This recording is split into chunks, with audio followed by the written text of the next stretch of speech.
Once my mother's coffin actually went into the ground, that was the first time that I actually cried. Yeah, there was never another time.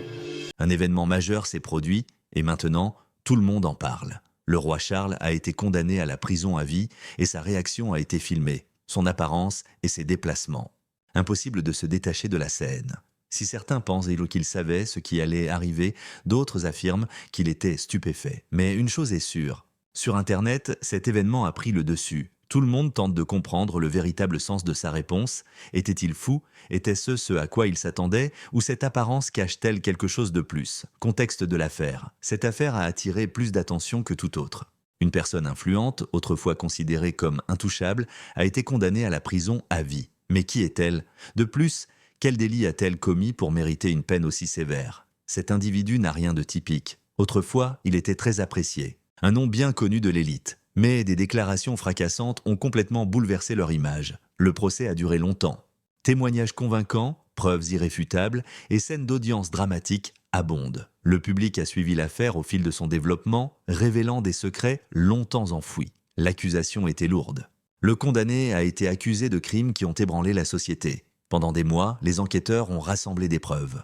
Et la vérité était inévitable lorsqu'elle a finalement été révélée au tribunal. Leur culpabilité a été établie au-delà de tout doute raisonnable grâce aux preuves, qui comprenaient des témoignages oculaires, des relevés téléphoniques et même des séquences vidéo. Le juge n'avait d'autre choix que de prononcer la peine la plus sévère, la réclusion criminelle à perpétuité. Dans ce cas précis, l'impact médiatique a été majeur. Chaque détail a été rapporté par les médias qui ont examiné chaque décision de justice. Les arguments, les hypothèses et les discussions ont explosé sur les réseaux sociaux. Si certains ont jugé la peine trop sévère, d'autres ont estimé que justice avait été rendue. Des manifestants ont commencé à se rassembler devant le tribunal pour attendre la décision finale, tandis que des manifestations éclataient. Internet a explosé lorsque le juge a prononcé la peine de prison à vie. Cependant, rien n'annonçait les événements à venir. La réponse du roi Charles, le lien entre l'affaire et le roi Charles.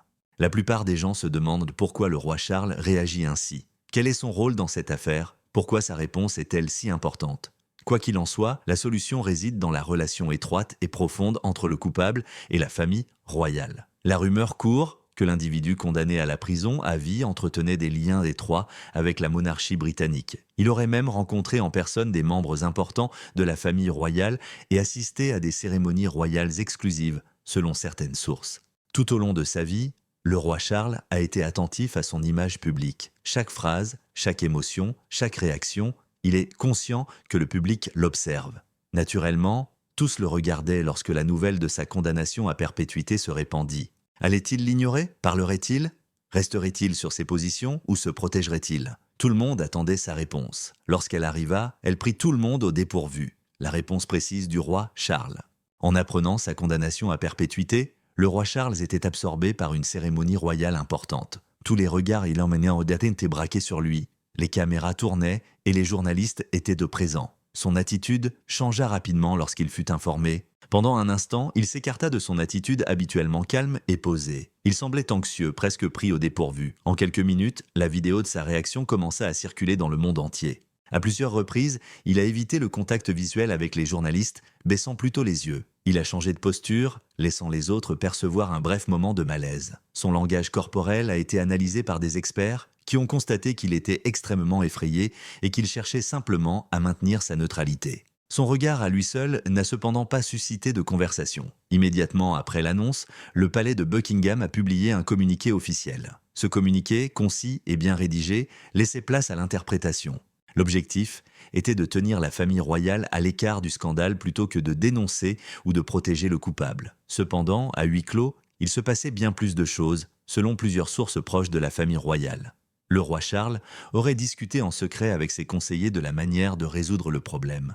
La nouvelle lui a causé une grande inquiétude, selon certains, tandis que d'autres affirment qu'il était contrarié que le nom de la famille royale soit à nouveau évoqué dans un sujet important. Le problème a également dû être traité par d'autres membres de la famille royale. Le prince William, réputé pour son calme, est resté muet. La princesse Kate, habituellement peu loquace sur les questions juridiques, a été vue esquivant les journalistes.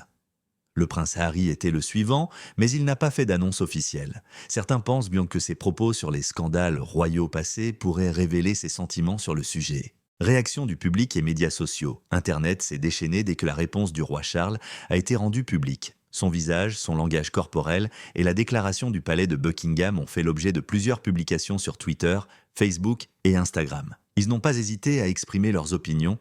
Plusieurs utilisateurs l'ont rapidement pointé du doigt. Ils ont estimé que sa réaction démontrait qu'il était plus affecté par l'affaire qu'il ne voulait l'admettre. Un internaute a commenté sur Twitter « Je vois la culpabilité sur son visage ». D'autres l'ont soutenu, affirmant qu'il n'était tout simplement pas préparé. De plus, certains ont interprété la situation de manière trop large.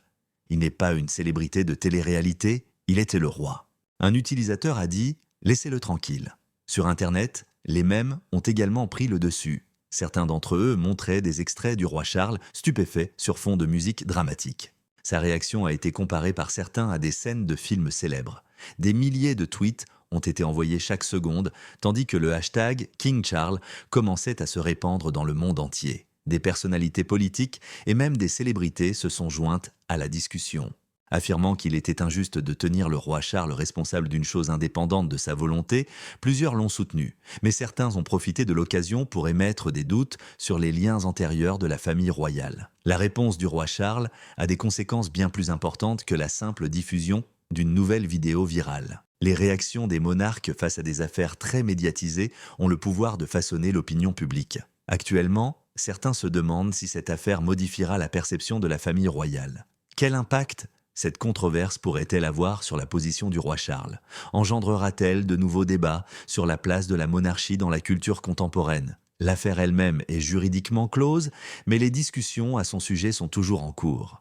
Si de plus amples détails sur les liens passés du coupable avec la famille royale étaient rendus publics, cela pourrait susciter de nouvelles enquêtes, de nouveaux articles et une controverse. Le roi Charles a tenté d'aller de l'avant jusqu'à présent. Internet, en revanche, s'en souvient. Le monde continue de débattre, d'analyser et de diffuser sa réponse. Ce moment est entré dans l'histoire, qu'il le veuille ou non. Alors qu'en pensez-vous?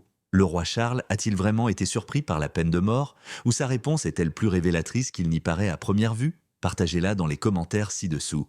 Et pour plus d'informations sur cette histoire, en constante évolution, n'hésitez pas à vous abonner, à aimer et à partager. La troisième personne dans ce mariage, c'était elle. Elle devait...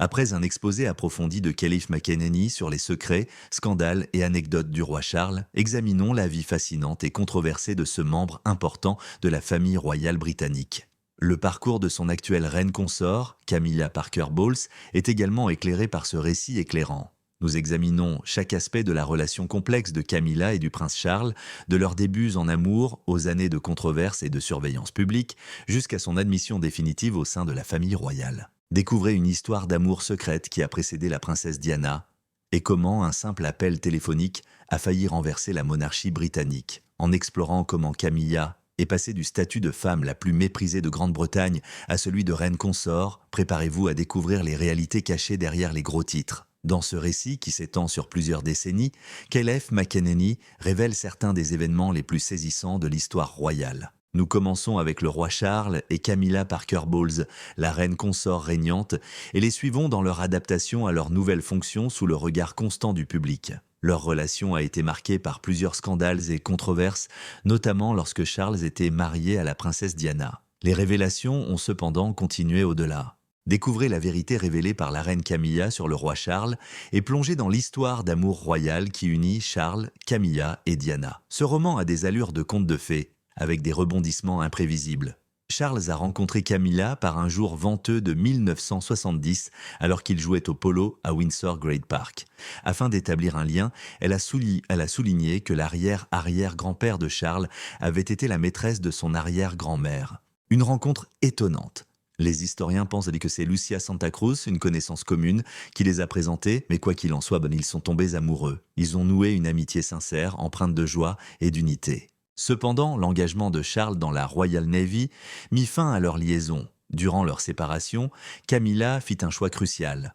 En 1973, elle épousa Andrew Parker Bowles, un homme qui avait fréquenté la princesse Anne, la sœur de Charles. Leur relation perdura même après son mariage et Charles devint même le parrain de Tom, le fils de Camilla. Charles aurait tenté d'annuler le mariage de Camilla à la dernière minute. Imaginez la douleur de voir un être cher se remarier avec quelqu'un d'autre. Avant l'arrivée de Diana, Charles a brièvement fréquenté sa sœur, Sarah Spencer, en 1977. Bien que les confidences excessives de Sarah aux médias aient mis fin à leur relation, elle a joué un rôle déterminant dans la rencontre de Charles et de sa jeune sœur Diana à Althorp House lors d'une chasse aux faisans. C'est ainsi que la relation de Charles et Diana a été initiée. Les attentes royales ont joué un rôle majeur dans la relation de Charles avec Diana.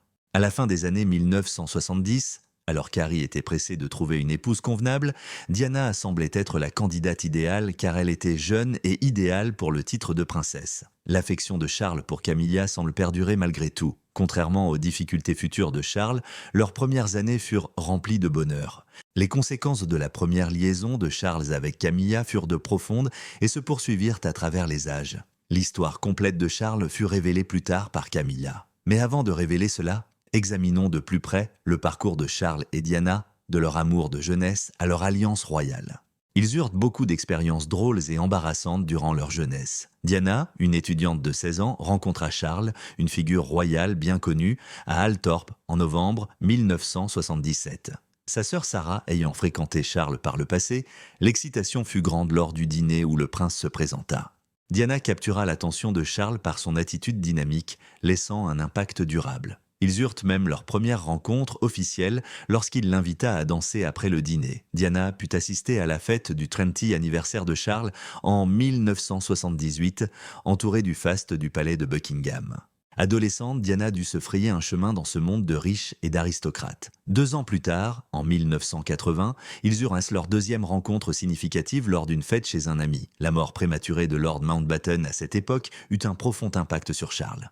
Charles fut profondément touché par la compassion et les bons mots de Diana. Voyant son état déprimé, elle lui dit qu'il méritait que quelqu'un prenne soin de lui et qu'il ne devait pas être seul. Cet acte de générosité sincère les rapprocha et révéla à Charles une facette de Diana qu'il n'avait pas encore pleinement appréciée. Grâce à sa chaleur humaine et à sa proximité, Diana devint très populaire auprès du public britannique. Son mariage avec Charles, déjà difficile, fut encore plus mis à rude épreuve par cette popularité grandissante. Sous l'attention constante des médias, la vie de Diana était comme un aquarium, chacun de ses faits et gestes étant scruté à la loupe. La vie de Diana ressemblait à un conte de fées, semé d'épreuves personnelles et d'une quête incessante de solitude et de normalité pour elle et ses enfants, malgré le faste et l'importance de sa position. Elle a fait preuve d'une résilience et d'un développement personnel exceptionnel au cours de son voyage, même si elle s'efforçait de se définir selon les critères rigides des attentes royales.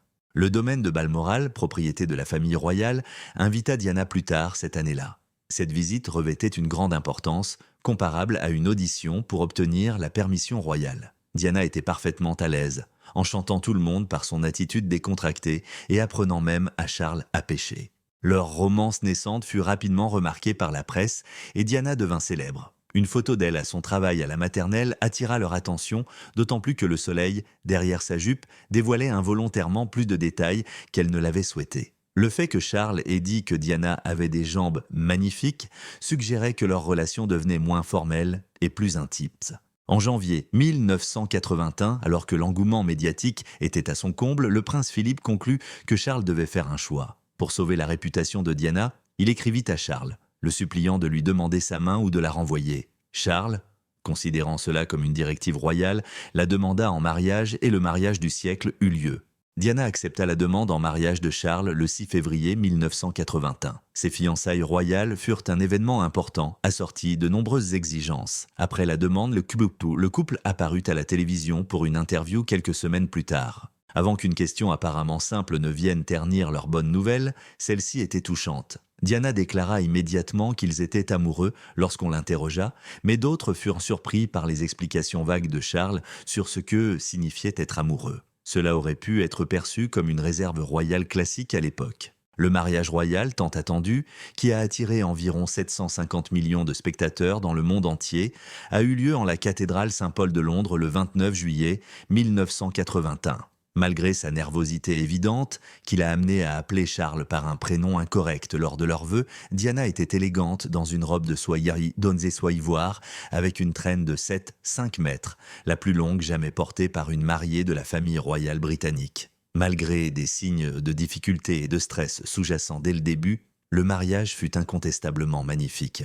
Il est intéressant de noter qu'avant sa demande en mariage, Diana et Charles ne s'étaient rencontrés que 13 fois. Imaginez se marier si tôt après seulement quelques rencontres. Malgré les espoirs de romance et de bonheur, leur lune de miel fut tout sauf heureuse.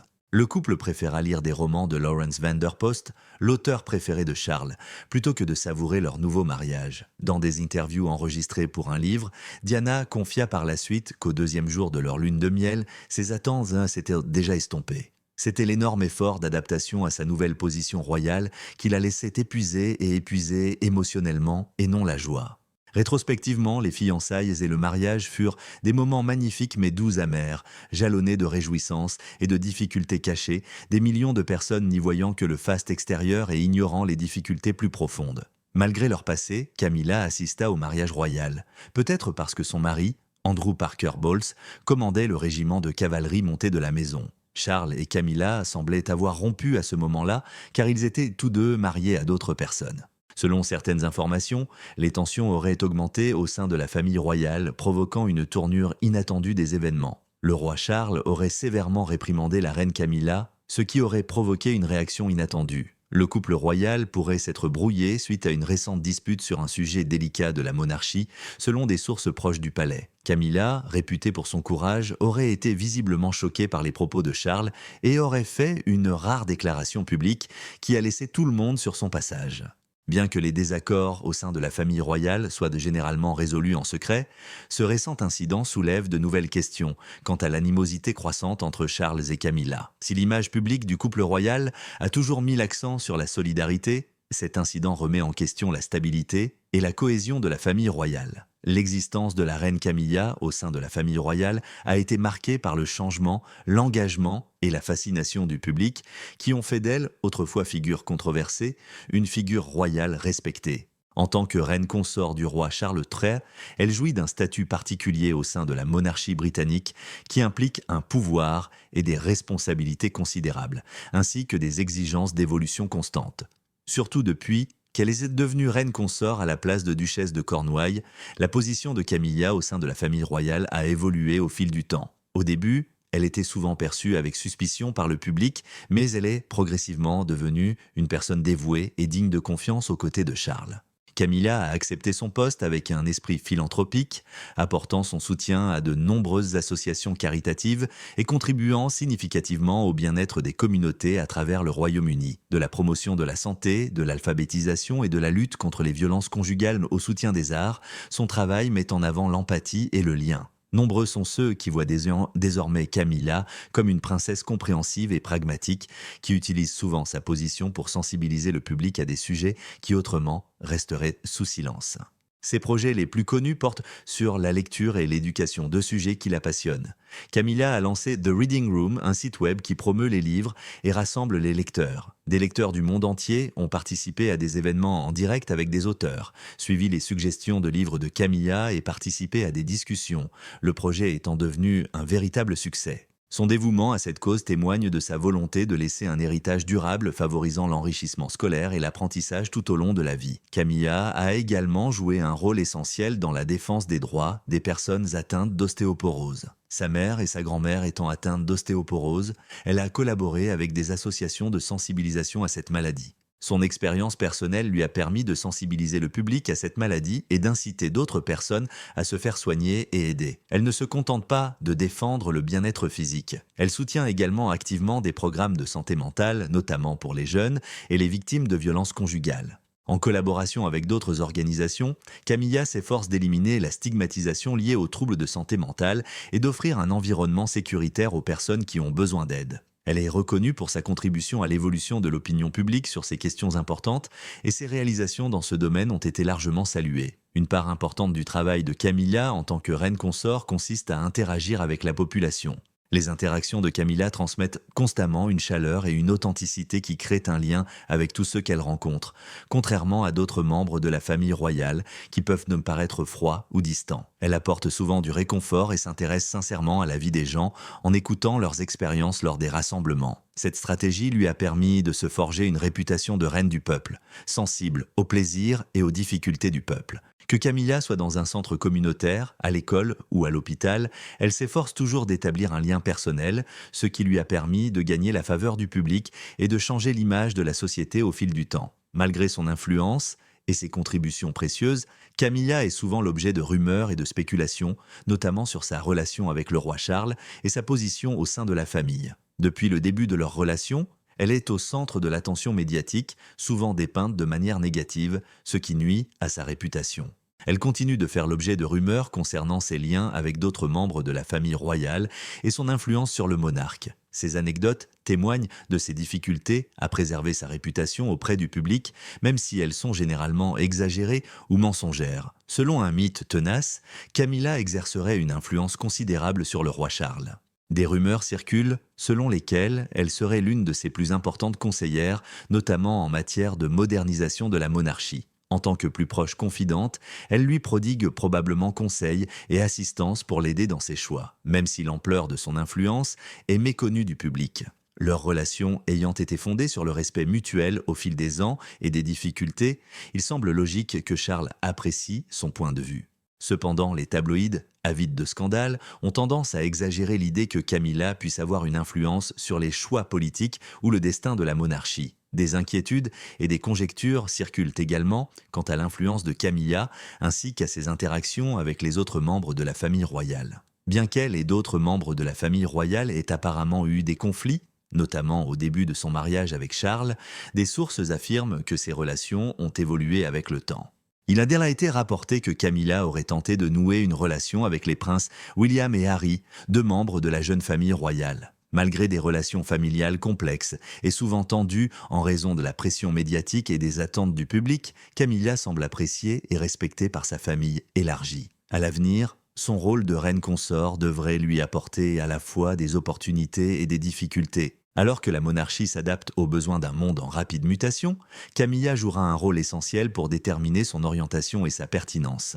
Grâce à son attention aux causes sociales et à sa bienveillance, elle fait le lien entre les éléments historiques de la monarchie et les idéaux modernes que beaucoup, notamment les jeunes générations, souhaitent voir la famille royale adopter. Elle restera probablement un acteur clé du rayonnement de la monarchie auprès du public grâce à sa capacité à dialoguer avec le public et à sa volonté d'aborder des sujets délicats. Gérer la tension inévitable que son travail implique est un obstacle potentiel auquel Camilla pourrait être confrontée à l'avenir. Tous les aspects de sa vie sont scrutés par le public en tant que reine consort et les petites bévues peuvent devenir des sujets de conversation brûlants. Son expérience lui permet néanmoins d'accepter la critique avec aisance et détermination.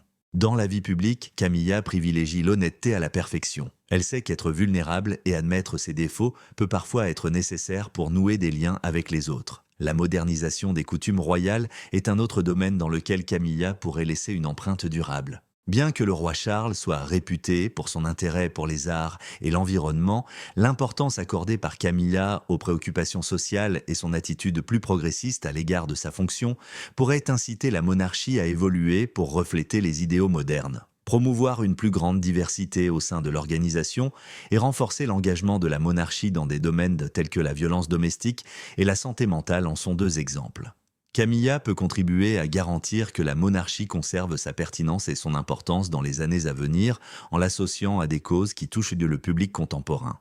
En tant que reine consort, le parcours de Camilla est avant tout celui de la résilience et de la réinvention. Elle a démontré qu'il était possible de se tailler une place importante au sein de l'une des organisations les plus surveillées au monde, malgré les résistances initiales et les rumeurs persistantes. Elle jouit désormais d'un respect qui semblait inaccessible auparavant grâce à son interaction avec les autres, son engagement envers les causes sociales et son naturel pragmatique. Camilla est une figure qu'elle a créée elle-même, en plus d'être l'amante du roi Charles.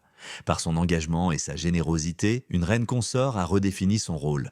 Son héritage reflètera son approche unique de cette fonction tout au long de son œuvre. L'influence de Camilla sur la famille royale est durable, que ce soit par son engagement en faveur de la santé, de l'alphabétisation ou d'autres causes. Son comportement est plus éloquent que toutes les rumeurs, même si les inquiétudes concernant ses liens et son influence persisteront probablement. La reine Camilla assure sa position dans l'avenir de la monarchie en défendant ses principes et en s'engageant à exercer une influence positive. Cela contribuera à façonner la monarchie d'une manière qui reflète à la fois la tradition et le progrès. L'importance de la reine Camilla au sein de la famille royale ne cesse de croître et elle allie souvent tradition et style personnel. D'abord perçue comme une figure problématique, elle a joué un rôle majeur dans l'amélioration de la perception de la monarchie auprès du public, notamment après le couronnement du roi Charles et l'accession de son titre officiel de reine consort à la couronne. Adoptant une approche directe et pragmatique, elle se consacre à diverses causes humanitaires, de la prévention des violences conjugales à la promotion de l'alphabétisation, en passant par la sensibilisation à l'ostéoporose, un sujet qui la passionne depuis longtemps. Outre son changement de fonction, ces initiatives lui ont permis de gagner en popularité au fil du temps. Il est probable que Camilla continuera à moderniser et à simplifier son apparence royale à l'avenir. Elle semble prête à assumer un rôle public plus affirmé, peut-être en défendant la santé mentale ou d'autres préoccupations contemporaines touchant les jeunes générations, contrairement aux précédentes consorts qui évitaient généralement les projecteurs. Elle pourrait potentiellement interagir avec des publics du monde entier à l'avenir, influençant subtilement la politique étrangère par le biais de partenariats et de voyages diplomatiques. La princesse Diana est décédée il y a 20 ans jeudi dans un accident de voiture sous un tunnel parisien. Depuis de nombreuses années, le public s'interroge sur le véritable sort de la princesse Diana. D'autres soupçonnaient un secret, tandis que d'autres supposaient qu'il s'agissait d'un malheureux accident. Étonnamment, un événement s'est produit. Suite à la mort de Diana, la reine Camilla a été condamnée. Comment cette situation a-t-elle pu survenir? Comment la famille royale s'en sortira-t-elle à ce stade? Rien ne sera plus jamais comme avant, la vérité ayant enfin été révélée. Qu'est-ce qui a conduit à soupçonner Camilla? Pendant des années, le rôle de Camilla dans le triste récit de Diana a été discuté, débattu et parfois critiqué. Ressemblait-elle vraiment à l'autre femme? Y avait-il autre chose? Revenons au début. Charles et Camilla avaient une longue histoire commune, avant même l'arrivée de Diana. Ils tombèrent amoureux lors de leur première rencontre au début des années 1970, mais Charles la quitta pour diverses raisons. Il se retrouva donc avec Diana, une jeune femme séduisante et naïve, idéale pour le rôle de princesse. Cependant, quelque chose clochait. Camilla ne quitta jamais vraiment Charles. Après son mariage avec Diana, Charles resta proche de Camilla. C'est trop près. Diana n'était pas muette, elle a vu l'incident. Imaginez que vous soyez marié à un homme qui entretient une liaison secrète. Diana a dû l'accepter. Elle ne l'a pas simplement gardée secrète. Elle a participé à l'une des interviews les plus célèbres de l'histoire en 1995. Regardant droit vers la caméra, elle a prononcé des mots qui resteraient gravés dans l'histoire. Ce mariage était un peu compliqué car nous étions 3. Coup dur, le monde comprit instantanément la vérité. C'était Camilla qui causait la souffrance de Diana. En un instant, tout le monde s'est retourné contre Camilla. Malgré la mort prématurée de Diana en 1997, Camilla a continué d'être perçue comme la méchante. En 2005, elle a finalement épousé Charles, malgré le désintérêt de beaucoup. Certains la tiennent encore responsable des souffrances de Diana, et certains pensent désormais qu'elle est impliquée dans sa mort, suite à de nouvelles informations. Mais qu'est-ce qui a fait d'elle une suspecte de meurtre après avoir été une femme méprisée? Il faut en discuter. L'enquête a été déclenchée par de nouveaux éléments. L'affaire de la mort de Diana a été classée pendant des années. Son décès a été officiellement attribué à un automobiliste ivre qui tentait d'échapper aux paparazzi lors d'un terrible accident de voiture à Paris. Était-ce le seul aspect de l'affaire? Il y a peu, quelque chose a changé. De nouveaux documents ont été divulgués. Des sources internes affirment que ces documents n'étaient pas destinés à être rendus publics. Ces documents faisaient allusion à une conspiration plus vaste derrière le meurtre de Diana. Un événement bien plus sinistre qu'un accident. Mais ce n'est pas tout. Finalement, quelques anciens employés royaux, restés silencieux pendant des décennies, ont fait surface.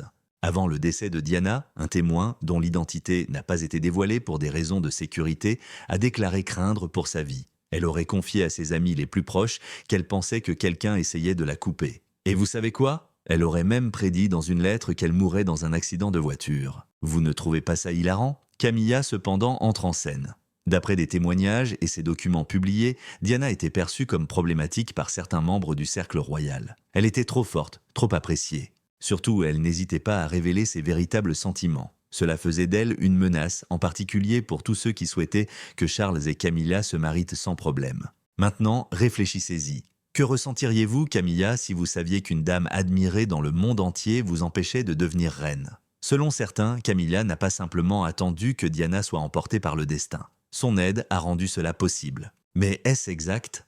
La raison de la réouverture. Les critiques de la mort de Diana ont été pendant des années taxées de complotistes. Peut-on se tromper quand tant de personnes partagent la même conviction? La demande de relancer l'affaire se fait de plus en plus pressante depuis longtemps. Les autorités n'eurent d'autre choix que de réexaminer les faits une fois les nouvelles preuves révélées. Si la mort de Diana n'était pas accidentelle, qui en était responsable? C'était la question clé. Jusqu'où allait le complot visant à la tuer? À supposer qu'il y en ait un, les enquêteurs commencèrent à réexaminer les déclarations, à interroger ceux qui étaient restés silencieux pendant des années et à récupérer de vieux documents. Puis, une évidence apparut. La mort de Diana laissait beaucoup trop de questions sans réponse. Beaucoup de coïncidences étranges, et à mesure que les recherches progressaient, le nom de Camilla apparaissait de plus en plus souvent. Beaucoup ont d'abord trouvé cela ridicule. Pour quelle raison Camilla serait-elle impliquée? Lorsque les journaux ont révélé que Diana avait prévenu d'un complot contre elle, l'attention a commencé à se porter sur elle. L'une des femmes nommées par Diana était proche de Charles et avait peut-être une raison de vouloir sa disparition. Faisait-elle allusion à Camilla? La pression exercée par la loi l'avait forcée à participer. Face aux preuves de plus en plus nombreuses, la famille royale est restée muette. Concernant les rumeurs, elle s'est refusée à tout commentaire. Il se passait cependant quelque chose au-delà des murs du château. Des gens appelaient des avocats, des réunions avaient lieu. La possibilité que cette affaire devienne le plus grand scandale royal de l'histoire était une réelle inquiétude. Et le monde entier s'est enflammé lorsque la police a officiellement annoncé qu'elle enquêtait sur Camilla, la considérant comme une personnalité importante. Imaginez, une enquête est en cours sur une reine qui a tué une autre reine. Le bruit rappelle un film. Pourtant, c'était bel et bien réel. La femme au cœur d'une affaire criminelle était Camilla, qui avait œuvré pendant des décennies pour obtenir le soutien du peuple britannique. Selon plusieurs sources proches du dossier, elle n'a pas prêté attention à l'enquête lorsqu'elle a été informée de son existence. Elle l'a trouvée absurde. Mais à mesure que les jours passaient et que de nouvelles preuves apparaissaient, elle cessa de rire. Selon certaines sources, elle devint paranoïaque et évitait les rassemblements publics, évitant autant que possible le palais. C'est alors que le moment décisif arriva. Un ancien employé de la famille royale, qui connaissait bien Diana, a été convoqué pour être interrogé. Ses déclarations n'ont pas encore été rendues publiques. Cependant, des sources proches du dossier affirment qu'il s'agissait d'une information d'une ampleur considérable. Un élément qui a rapproché Camilla de l'affaire. Quel qu'il soit, cela a suffi à motiver les enquêteurs à aller plus loin. Des allégations et des accusations importantes. L'accusation n'a pas attendu. Dès le début, elle a été claire. Elle pensait que la mort de Diana était due à Camilla. Mais comment? Mais quelles preuves avaient-ils? Au début, ils ont discuté de leur motivation. Comment Camilla pouvait-elle vouloir que Diana parte? Tout le monde connaît le triangle amoureux, cependant. C'était Diana elle-même. Dans ce mariage, il y avait 3 personnes. Camilla, toujours en retrait, attendait. Attendait-elle simplement ou agissait-elle seule? C'est alors que le choc est arrivé. Selon l'accusation, des preuves relient Camilla à ceux qui auraient contribué à l'accident de Diana. Ils ont découvert des documents, des rencontres secrètes et même des conversations téléphoniques prouvant que Camilla en savait plus qu'elle ne l'a jamais admis. Le véritable écueil, cependant, est le suivant. Selon l'accusation, Camilla aurait pu collaborer avec des individus influents, des personnes capables de faire disparaître des choses, disposant d'argent et d'influence. Cela implique-t-il que des membres de la famille royale étaient impliqués? A-t-elle passé toutes ces années sous la protection d'un réseau secret? Personne n'a pris la parole au tribunal. Tout le monde attendait chaque mot. Camilla était-elle impliquée dans quelque chose de bien plus sinistre ou était-elle simplement une amoureuse? Puis vint la défense de Camilla et les avocats prirent la parole. Leur seule responsabilité était de prouver son innocence. Mais comment lutter contre des années de ragots, de théories du complot et un public qui ne vous a jamais vraiment apprécié? Alors que les avocats de Camilla affirmaient qu'elle n'était pas impliquée dans le meurtre de Diana, elle est restée immobile, le visage blême. Ils ont trouvé cela ridicule. Ils ont rappelé que Camilla n'était même pas au pays au moment du décès de Diana. Comment a-t-elle pu organiser un événement aussi important? Après cela, ils ont utilisé la carte de condoléances. On a prétendu que Camilla était aussi une victime. Elle a longtemps été méprisée par le peuple. Elle avait souffert. On l'avait insultée et accusée d'avoir détruit le mariage entre Charles et Diana. Mais elle faisait maintenant face à des accusations bien plus graves. On la présentait comme une femme tombée amoureuse du mauvais homme au mauvais moment. Le moment le plus important arriva alors. Camilla parlait-elle? Avait-elle fait une déclaration? En accord? Et elle l'a fait. Ses mains tremblèrent légèrement lorsqu'elle se leva et fit face au jury. Elle parla d'une voix éraillée. « Je n'ai pas assassiné Diana. Je n'ai pas participé à sa disparition. » Mais le retournement de situation est survenu. Ce n'était pas la fin de sa vie. Elle rejeta la faute sur quelqu'un d'autre. Elle laissa entendre que s'il y avait eu conspiration, ce n'était pas elle qui était responsable. Quelqu'un d'autre l'était. Mais qui? La famille royale était-elle la cible de son allusion? L'administration? Une plus grande? Il se chuchotait. Par quels moyens voulait-elle dire cela? Était-elle sincère? Ou s'agissait-il simplement d'instinct de survie? Un témoignage saisissant. Après cela, le procès prit une nouvelle tournure inattendue. Les témoins commencèrent à apparaître. Parmi eux, quelques-uns n'avaient jamais parlé. D'autres avaient été négligés pendant des années. Mais maintenant, le monde entier était rivé sur eux. Un ancien employé de la famille royale a rapporté avoir été témoin d'étranges rencontres entre Camilla et des agents des services secrets britanniques. Il les avait entendus discuter du comportement problématique de Diana. Des informations encore plus sinistres furent révélées par un chauffeur de la famille royale. Il raconta qu'avant même que la nouvelle ne se répande, on parlait déjà de ce qui s'était passé au château la nuit du décès de Diana. Pourquoi l'avait-il su si vite? Sauf que, l'avait-il anticipé? C'est alors que le plus choquant se produisit. L'un d'eux, un ancien agent de sécurité proche de Charles et Camilla, a témoigné. Essuyant la sueur sur son front, il semblait anxieux. Après avoir pris une grande inspiration, il a déclaré « On m'a ordonné de ne pas parler. On m'a expliqué que l'accident de Diana n'en était pas un. Les personnes présentes dans la salle d'audience ont eu le souffle coupé. Les avocats de Camilla étaient eux aussi contrariés. Pourquoi n'avaient-ils rien dit? Et pourquoi? Le mal était fait même si le tribunal avait rappelé à l'ordre. Les jurés avaient tout entendu. Tout avait été entendu dans le monde entier. La décision finale et la sanction attendaient au tribunal. Plusieurs heures s'écoulèrent. Tout le monde était rivé à son téléviseur. Que se passerait-il?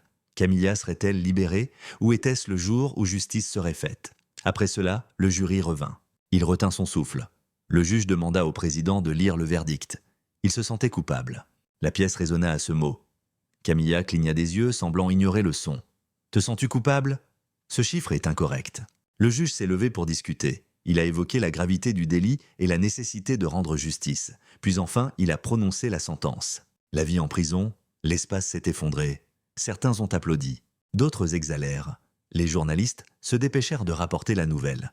La reine Camilla avait été condamnée à la prison à vie et elle n'était plus que Camilla Parker Bowles. Puis sa réponse fut entendue. Elle resta d'abord paralysée. Ses joues devinrent cramoisies.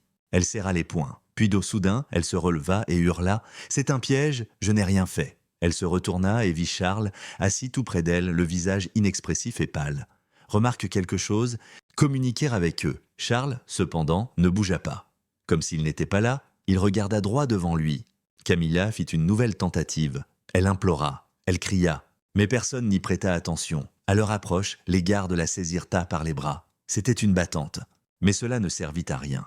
Sa voix résonna dans la pièce tandis qu'il l'emportait. Puis ce fut fait, sans prévenir. Mais était-ce vraiment le cas? La question subsistait même après le renvoi de Camilla. Était-elle vraiment la tête pensante ou faisait-elle simplement partie d'un vaste complot? De plus, si c'était le cas, qui d'autre pourrait bien rôder dans l'ombre? Mais que se passera-t-il ensuite? Le monde est sous le choc après la condamnation de Camilla, mais la véritable question est, que fera-t-elle ensuite? Le destin de Camilla, soyons honnêtes. Dans le cas de Camilla, elle ne se contente pas d'accepter la prison. Elle a gravi les échelons au fil des décennies. Avant de devenir reine d'Angleterre, elle était la femme la plus méprisée du pays. Croyez-vous qu'elle abandonnera si facilement? Camilla a toujours des avocats très bien payés, des relations influentes et surtout le roi Charles. Il l'a défendue, l'a forcée à se faire connaître du public et a œuvré pendant des années à effacer l'héritage de la princesse Diana. L'abandonnerait-il simplement à ses souffrances en prison? Absolument pas. Il va sans dire que Camilla fera d'abord appel. Selon ses avocats, elle a été prise pour cible en raison de son identité. Le procès a été inéquitable et les preuves insuffisantes. Selon eux, cette affaire n'était rien d'autre qu'un complot visant à renverser la monarchie. Mais voilà le problème. Faire appel prend du temps, une très longue période. Camilla attendra pendant l'intervention. Elle sera en prison et non dans son somptueux manoir. Camilla ne sera pas placée dans une petite cellule avec 10 autres femmes, mais elle ne sera pas non plus envoyée dans une prison ordinaire. Aujourd'hui encore, elle demeure reine consort. Que cela plaise ou non, elle est une personne unique. Elle sera donc vraisemblablement envoyée dans une prison de haute sécurité pour VIP où elle bénéficiera d'une cellule privée, d'un certain niveau de sécurité et sans doute d'un confort supérieur à celui d'une prisonnière ordinaire. Un site potentiel et c'est la prison pour femmes la plus connue du Royaume-Uni, HMP Bronzefield. Outre le fait d'héberger certaines des délinquantes les plus dangereuses de Grande-Bretagne, elle accueille également des détenus de renom dans des cellules individuelles. Cependant, ne vous y trompez pas, Camilla aurait probablement peu d'interaction avec les autres détenus pour des raisons de sécurité. La prison reste une prison. Ils n'ont qu'une minuscule pièce, un lit en métal et une vie entièrement régie par le règlement pénitentiaire.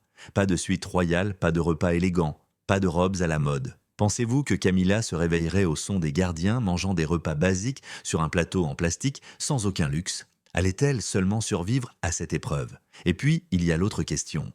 Que penserait le public de l'emprisonnement d'une reine? Susciterait-elle de la sympathie? Ou bien se réjouirait-il, déclarant que Diana avait enfin obtenu justice? L'avenir de la monarchie, l'avenir de la famille royale prend désormais une tournure sombre. Il y a plus que Camilla, le roi Charles est également en cause ici. Examinez-le. Récemment, sa femme a été reconnue coupable du meurtre de la princesse Diana. Sa réputation est désormais en jeu. Les gens sont en colère. La presse s'enflamme. Des manifestations commencent à éclater. Le roi Charles pourra-t-il rester sur le trône après cela? C'est le sujet principal qui préoccupe tout le monde. Le couronnement de Charles s'était opposé pendant des années. À la mort de la reine Élisabeth, beaucoup pensaient que le prince William aurait dû devenir l'héritier présomptif. Comparé à sa mère, Charles n'a jamais été aussi populaire. Son règne est désormais gravement menacé par cette controverse. L'opinion publique soutient la monarchie britannique. Si la population perd confiance, le système s'effondrera. De plus, combien de personnes lui seront encore favorables après ce procès? Parce que la reine évitait les controverses, elle était adorée. Charles, quant à lui, est désormais empêtré dans l'un des plus grands scandales royaux de l'histoire. Selon certains analystes, il tentera de maintenir son pouvoir dans l'espoir que le peuple finira par tourner la page. D'autres, en revanche, pensent qu'il pourrait être contraint de démissionner sous la pression de l'opinion publique, voire suite à un choix au sein de la famille royale. Et qui prendra la relève si Charles tombe? Le prince William? La monarchie va-t-elle s'effondrer à cause de ce scandale? La question la plus importante est celle-ci. Pour la famille royale britannique, est-ce le coup de grâce? Ce souvenir est essentiel. La monarchie était déjà en difficulté. Les jeunes commencent à s'en désintéresser. Beaucoup pensent que la famille royale est inutile, dépassée et représente un gaspillage de fonds publics. Mais qu'en est-il? Cela pourrait aller trop loin? La mort de Diana est soupçonnée depuis des décennies d'être plus qu'un accident. Compte tenu de la condamnation de Camilla, beaucoup y verront désormais la preuve que la famille royale nourrit depuis longtemps des tendances sinistres. Il est également très difficile de regagner la confiance du public une fois qu'elle a été perdue. Imaginez un peu. Des millions de personnes souhaitent la disparition de la monarchie. Des manifestations ont lieu devant le palais de Buckingham. Le financement de la famille royale est débattu par les gouvernements. Assisterons-nous réellement de notre vivant à la fin de la monarchie? Une chose est sûre, cet incident a transformé la famille royale à jamais. J'aimerais toutefois avoir votre avis immédiatement. Selon vous, Camilla mérite-t-elle cette punition? Charles résistera-t-il aux critiques? Ou son règne échouera-t-il? Enfin, pensez-vous que la famille royale britannique est au bord de l'effondrement? J'aimerais en discuter dans les commentaires. N'oubliez pas d'aimer si vous avez aimé cette vidéo, c'est un atout majeur pour la chaîne. Vous pouvez également vous abonner et activer les alertes pour être le premier informé de la publication d'une nouvelle vidéo et ne rien manquer de cette folle histoire royale. Merci de votre visite et à bientôt.